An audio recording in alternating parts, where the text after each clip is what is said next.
वो कितनी भी कोशिश कर लें, राहुल गांधी नाम की शील्ड अभिषेक बैनर्जी को किसी भी लेवल पर जाकर बचा नहीं सकती। चुनाव डिक्लेयर होने से पहले ही उन्होंने बीजेपी को विजेता डिक्लेयर कर दिया था।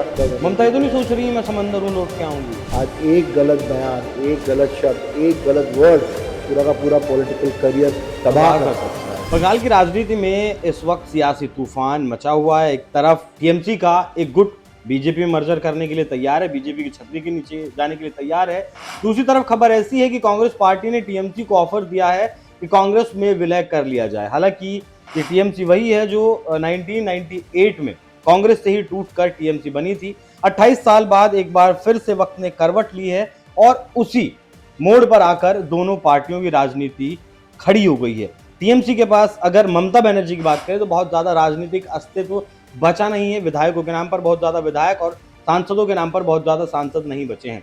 तो अगर वाकई में कांग्रेस पार्टी की तरफ से ऐसा ऑफर दिया गया है तो बड़ा सवाल है, क्या ममता बनर्जी अपनी पहचान को दांव पर लगाकर कांग्रेस के साथ जाने के लिए तैयार होंगी? और दूसरा बड़ा सवाल ये है कि जिस ममता बनर्जी ने बंगाल में 2011 के बाद कांग्रेस को वो स्थान नहीं दिया या वो इज्जत नहीं दी, उसके बाद भी क्या कांग्रेस पार्टी ममता बनर्जी के साथ मिलकर बंगाल में काम करने के लिए तैयार होगी? नमस्कार, मैं हूं आपके साथ अभिषेक पुंडी और इसी विषय पर चर्चा करने के लिए मेरे साथ मौजूद हैं हरिशरण देवगन जी, किसान नेता हैं और साथ में सोशल एक्टिविस्ट भी हैं। सर, बहुत स्वागत है आपका।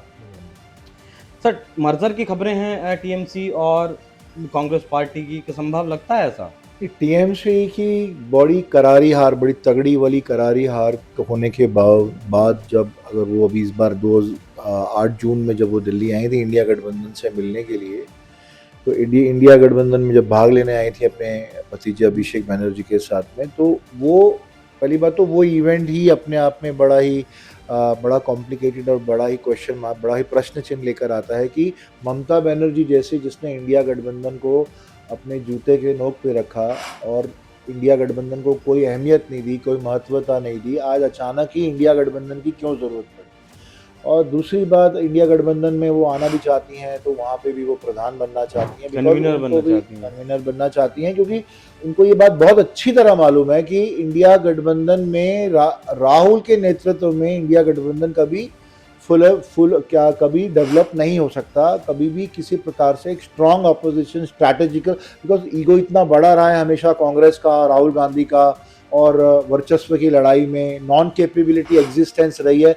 और अगर हम कैपेबिलिटी की एग्जिस्टेंस की बात करते हैं तो ममता बनर्जी के जो फिगर्स हैं, उनका जो तजुर्बा है, उनका जो अनुभव है, वो राहुल गांधी से कई गुना ज़्यादा बड़ा भी है, स्ट्रेट भी है और कारगर भी है। अब अचानक ही 15 साल के बाद उनको कांग्रेस की याद आई कि कांग्रेस के गठबंधन में उनको आना चाहिए, बिकॉज वो अकेली पड़ गई हैं।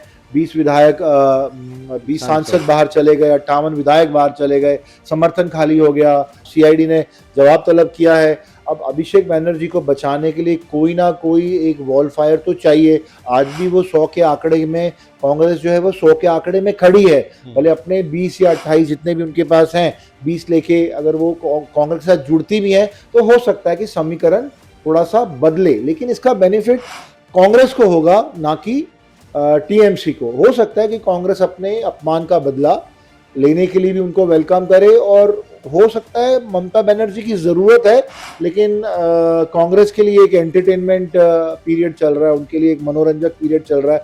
अभी वो उनको अपना दया भाव दिखाने का शायद समय आया है, और अगर ये गठबंधन हो जाता है तो कांग्रेस के लिए भी एक नया विंडो खुलता है, एक नया विकल्प खिलता है। बिकॉज इस इलेक्शन में भी कांग्रेस ने खुल के ना तो प्रचार किया, बिकॉज खुल के प्रचार ना करने के कारण इसका सीधा जो बेनिफिट था वो बीजेपी को गया, और हमेशा उन्होंने चुनाव डिक्लेयर होने से पहले ही उन्होंने बीजेपी को विजेता डिक्लेयर कर दिया था।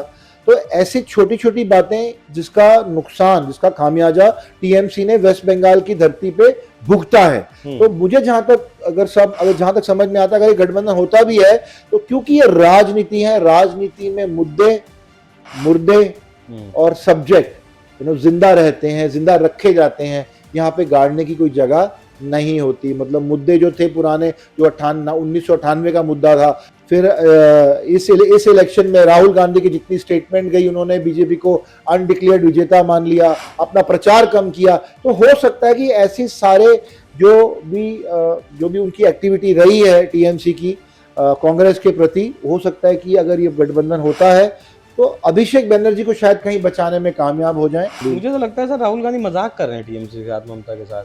पहले तो चुनाव प्रचार में ममता के खिलाफ बोले, हार के बाद फिर जो है वो सांत्वना देने के लिए पहुंच जाते हैं।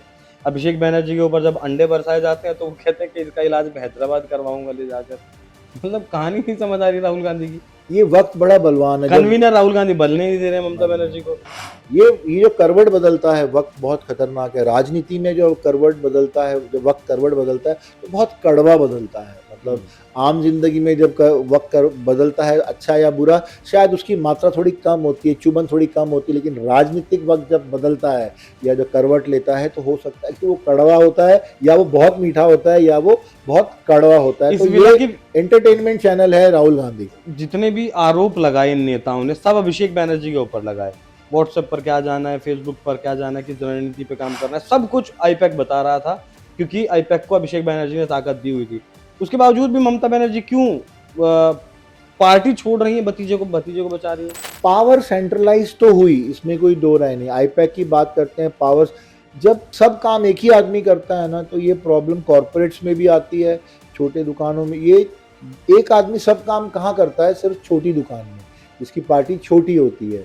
लेकिन टीएमसी जैसी इतनी एनलार्ज पार्टी, 250-250 विधायक लेके बैठने वाली पार्टी, जिसने 15 साल रूल किया, वामपंथियों को हटाया, ऐसी पार्टी को अपनी पावर्स को सही तरीके से चैनलाइज करके बांट देना चाहिए था, जैसे बीजेपी करती आई है। लेकिन ये करने की बजाय जब सेंट्रलाइज्ड हो गया डिसीजन, और वो सेंट्रलाइज्ड नौसिखी के पास गया, अभिषेक बनर्जी के पास, जितना मर्जी उन्होंने एक राजनीतिक परिवार में जन्म लिया हो या तजुर्बा लिया हो, लेकिन तजुर्बा उम्र के बढ़ने से आता है। तजुर्बा छोटे टाइम में नहीं आता। जब पावर सेंट्रलाइज्ड हुई तभी ममता बनर्जी को रोक देना चाहिए था। लेकिन एक पुत्र प्रेम, भतीजा प्रेम, जो भतीजे को वो पुत्र समान मानती हैं, और अगर ये पुत्र प्रेम की हम बात करते हैं, भतीजा प्रेम की बात करते हैं, तो इसमें बड़े बड़े महाभारत हुए हैं, बड़े बड़े राज्य उखड़ गए हैं, बड़े बड़े कारोबार खत्म हो गए हैं, बड़े बड़े शहर खत्म हो गए, बड़े बड़े देश की समाप्ति हो गई। तो ये तो एक फिलहाल एक छोटा सा वेस्ट बंगाल था और एक छोटी सी पार्टी है टीएमसी की। अगर हम ग्लोबली देखें तो टीएमसी की कोई वजूद नहीं है। अगर विश्व में देखें तो टीएमसी कोई बहुत इंपॉर्टेंस नहीं रखती विश्व पावर के मामले में।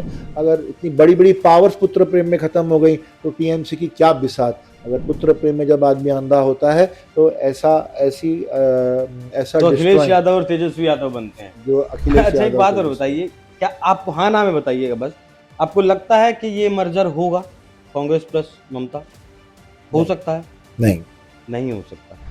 अगर एक हाइपोथेटिकल सिचुएशन ले, मर्जर के लिए दोनों तैयार हो जाते हैं, टीएमसी के पास अभी जो विरोधी गुट है वो तो अलग हो चुका है, अब ममता बनर्जी के पास क्या बचता है? थोड़े से विधायक, 10-15 विधायक, 6-7 सांसद और 4 राज्यसभा के सांसद। इस स्ट्रेंथ को लेकर, इस नंबर को लेकर अगर ममता बनर्जी जाती हैं कांग्रेस पार्टी के पास, तब उनकी राजनीतिक जो वजूद है, राजनीतिक जो औकात है, वो कांग्रेस की नज़र में क्या रही? नहीं, इसमें ममता बनर्जी को कोई फ़ायदा इसमें नहीं होने वाला। और रही बात जो पार्टी की कमज़ोरी की या ममता बनर्जी की कमज़ोरी की या उसका जो पतन हुआ है, तो राजनीति में हमेशा देखा गया है कि जब भी कोई चीज़ बहुत ज़्यादा ध्वस्त हुई है, जब कोई चीज़ बहुत ज़्यादा ख़त्म हुई है, तो उसके रिवाइवल के चांसेस उतने ही बेटर हुए हैं। आप देखना, बहुत सारे पुराने पॉलिटिकल इलेक्शंस की हिस्ट्री अगर आप उठा के देखते हैं, अगर उनका तजुर्बा उठा के देखते हैं, ऐसी पार्टियां ऐसे वक्त में जीती हैं जिनका नामो निशान भी नहीं था। एक रूमर था कि आज वो पार्टी ने, कांग्रेस ने कई इलेक्शन ऐसे जीते हैं जिसमें कांग्रेस के आने का नामो निशान भी नहीं था, ना कोई हालात थे, ना कोई बातचीत थी, लेकिन कांग्रेस फिर भी फ्लाइंग कलर्स के साथ वापस आई। अब वो हिस्ट्री दोहराती है बीजेपी। अगर आज बीजेपी के देखते हैं तो बीजेपी के रूमर्स आने लग जाते हैं कि बीजेपी नहीं आएगी, बट बीजेपी एकदम ऐसे फ्लाइंग कलर के साथ आ जाती है, जैसे बंगाल में आई। ये आपने एक करिश्मा देखा, यूपी में आपने करिश्मा देखा, बिहार में आपने करिश्मा देखा, उड़ीसा में आपने करिश्मा देखा। तो करिश्मों की कमी तो नहीं है। अगर एक बार हो तो शायद तुक्का, 2 बार हो तो तुक्का, लेकिन बार बार हो तो फिर ये हुक्म का इक्का बन जाता है, फिर ये तुक्का नहीं रहता। मतलब आपको लगता है मर्जर नहीं होगा, और मर्जर होगा तो ममता की राजनीतिक जो हैसियत है वो बहुत ज्यादा इस गठबंधन में विनाश नहीं काले रहेगी। विपरीत बुद्धि होगी तो मर्जर होगा, हाँ। नहीं तो अभी संयम रखना चाहिए ममता ममता बनर्जी ये तो को। नहीं सोच रही है मैं समंदर हूँ लौट के आऊंगी, वो वाली चीज तो नहीं सोच रही है। सोचने में किसी पे पाबंदी नहीं लगाई जा सकती है ना, और जिस हिसाब से ममता ने अपनी जर्नी शुरू करी है, ठीक है, जिस हिसाब से उसने सीपीएम के साथ में सींग से सींग अड़ाए थे, एक गूंगी बहरी लड़की के लिए सड़क पे आंदोलन किया था और वो आंदोलन सक्सेसफुल भी हुआ था। ज्योति बसु जैसे बड़े हाथी को मारना एक बहुत आसान काम नहीं था, लेकिन ज्योति बसु जैसे इतने बड़े बाहुबली हाथी को अगर घुटनों पे गिराया ममता बनर्जी ने, तो ये सोच अपने आप आएगी कि अगर मैं ज्योति बसु जैसे बाहुबली सीपीएम लीडर को गिरा सकती हूँ तो मैं वापस भी आ सकती हूँ, बेशर्ते अगर वो हेल्दी रहें और उनका उम्र उनकी साथ दे। लेकिन अगर वो अभिषेक के लिए कोई बिसात बचाना चाहती हैं तो शायद अभिषेक बनर्जी में उतना तजुर्बा और उतना संयम,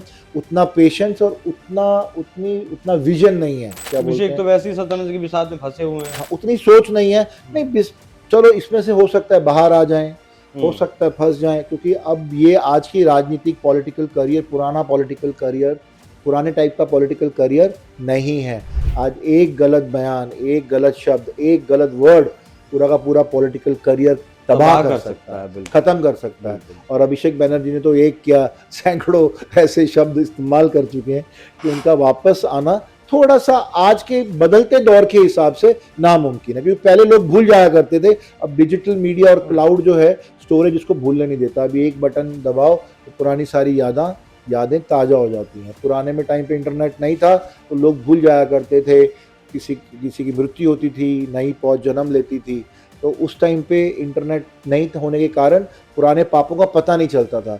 अब तो जो नई जनरेशन है, जेनजीज को हम बोलते हैं, जो अब बड़ी होगी, अगर उस टाइम अभिषेक बनर्जी पोडियम पे खड़े होकर कोई बात करेंगे तो एक बटन दबाती पूरी हिस्ट्री आ जाएगी कि कब अभिषेक बनर्जी ने किसको क्या कहा था। तो ये आई थिंक अभिषेक बनर्जी को अगर अभी भी सुधर गए तो सुधर गए, बिकॉज ये बातें भूलने के लिए भी उनको 10-15 साल चाहिए होंगे वापस पब्लिक में जाने के लिए।